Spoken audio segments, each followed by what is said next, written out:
అన్నమయ్య జిల్లా ఎస్పీ గారు శ్రీ ధీరజ్ కునుపులి ఐపీఎస్ గారి ఆదేశాల మేరకు ఈ గంజాయి తర్వాత ఇతర మత్తు పదార్థాల అక్రమ విక్రయాల మీద నిఘా ఉంచాలనే యొక్క ఆదేశాల మేరకు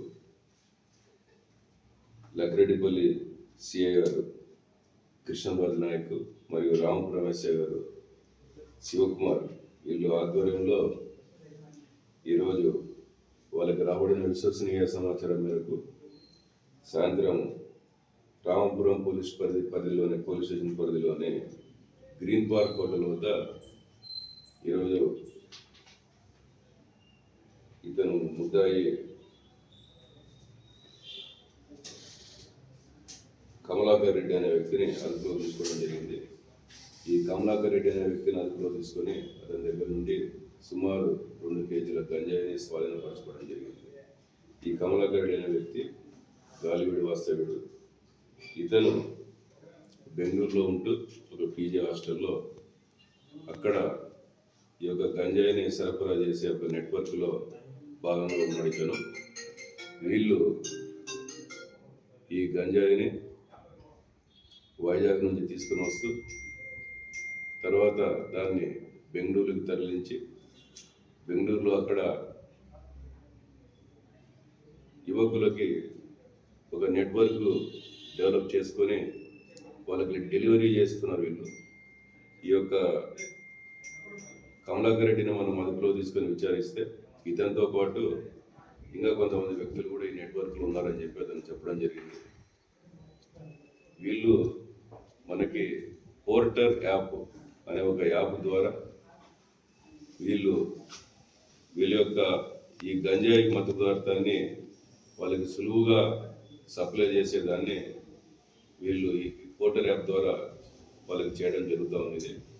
కాబట్టి దీంట్లో కమలాకర్ రెడ్డి ప్రస్తుతం మనం అరెస్ట్ చేయడం జరిగింది.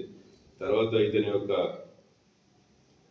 కన్ఫెషన్ మేరకు ఇంకా కొంతమంది వ్యక్తులు దీంట్లో భాగమైనట్లు మనకి తెలిసింది. దర్యాప్తులో భాగంగా వాళ్ళని కూడా మనము అరెస్ట్ చేయడం జరుగుతుంది.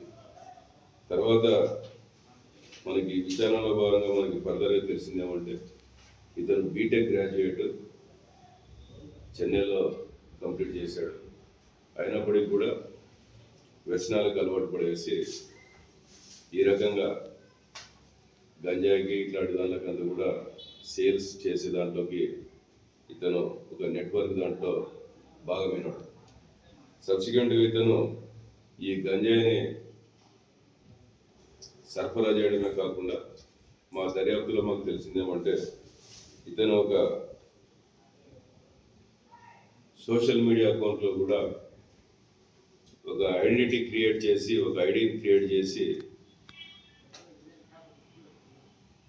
మన రాయచోటి శాసనసభ్యులు మరియు గౌరవ రవాణా శాఖ మంత్రి గారికి కూడా వాళ్ళ కుటుంబ సభ్యుల మీద కూడా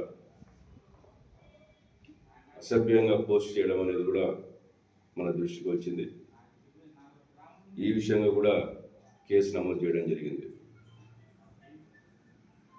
కాబట్టి ఈ సందర్భంగా తెలియడం ఏమంటే ఎటువంటి వాళ్ళ యొక్క ఐడెంటిటీని కన్సీల్ చేసి ఈ సోషల్ మీడియా ప్లాట్ఫామ్స్ను ఉపయోగించి సభ్య సమాజము సిగ్గుపడే విధంగా అసభ్యకరంగా ఇష్టానుసారం గౌరవప్రదమైన వృత్తిలో ఉన్న వాళ్ళకి తర్వాత వాళ్ళ యొక్క ఐడెంటిటీ బయటపడదనే ఒక దాంతో ఇష్టానుసారంగా వాళ్ళు కానీ చేస్తే దాని మీద ఎల్లప్పుడూ కూడా పోలీసు నిఘా అనేది ఉంటుంది. అదేవిధంగా ఒక గ్రాడ్యుయేట్ అయి ఉండి బీటెక్ గ్రాడ్యుయేట్ అయి ఉండి కూడా ఈ రకంగా గంజాయి ఇటువంటి నేరాలకు పాల్పడుతున్నాం అనేది శోచనీయము. ఈ సందర్భంగా మేము తెలియడం ఏమంటే సదరు కుటుంబ సభ్యులు కూడా వారి పిల్లలు బయట ప్రదేశంలో ఉన్నారు అంటే ఏం చేస్తున్నారు వాళ్ళు, వీళ్ళకి సంపాదన ఏ రకంగా వస్తూ ఉంది అనేది కూడా వాళ్ళు పోయేసి అక్కడ కన్సర్న్ ప్లేసెస్లో వాళ్ళు ఉన్న దగ్గర వాళ్ళు పోయేసి ఆ ఇళ్లలో ఎక్కడ ఉంటున్నారు వీళ్ళు ఏ రకంగా పీజీలలో కూడా వీళ్ళు పోయి వెరిఫై చేసుకోవాల్సిందిగా నేను తర్వాత తెలియజేస్తున్నాను. ఎందుకంటే తల్లిదండ్రులు ఏమో ఇక్కడ కష్టపడే వాళ్ళు ఏదో ఉంటారు ఇక్కడ గ్రామాలలో, అక్కడ పిల్లలేమో ఈ రకమైన వ్యసనాలకి దీనికి అలవాటు పడి వాళ్ళు అన్ని రకాలుగా గంజాయి, ఇతర మత్తు పదార్థాలు, తర్వాత ఇట్లా అసభ్యకరంగా ఇటువంటి ప్రవర్తించడం ఇటువంటివి చేస్తూ ఉంటున్నారు. కాబట్టి వాళ్ళకు కూడా ఈ సందర్భంగా మేము వాళ్ళ కుటుంబ సభ్యులు కూడా కొద్దిగా అలర్ట్గా ఉండి వాళ్ళ పిల్లల యొక్క మంచి చెడ్డలు గమనించవలసిందిగా కోరుతా ఉన్నాం. దీంట్లో తదుపరి ఈ యొక్క కమలాకర్ రెడ్డి కాకుండా ఈ నెట్వర్క్లో ఎవరైతే భాగమైనారో అదంతా కూడా దర్యాప్తులో మేము ఎవరైతే ఐడెంటిఫై చేసినామో వాళ్ళని కూడా మేము తొందరలో అరేంజ్ చేసి వాళ్ళని కూడా రిమాండ్ చేయడం జరుగుతుంది. ఇప్పుడు ఇద్దరిని కూడా మనము రిమాండ్కి పంపడం జరుగుతుంది. సార్ కమలాకర్ రెడ్డి పైన గతంలో ఏమైనా కేసులు ఉన్నాయా సార్ ఈ గంజాయి సంబంధించి? కమలాకర్ రెడ్డి మీద గతంలో ఎటువంటి కేసు లేదు.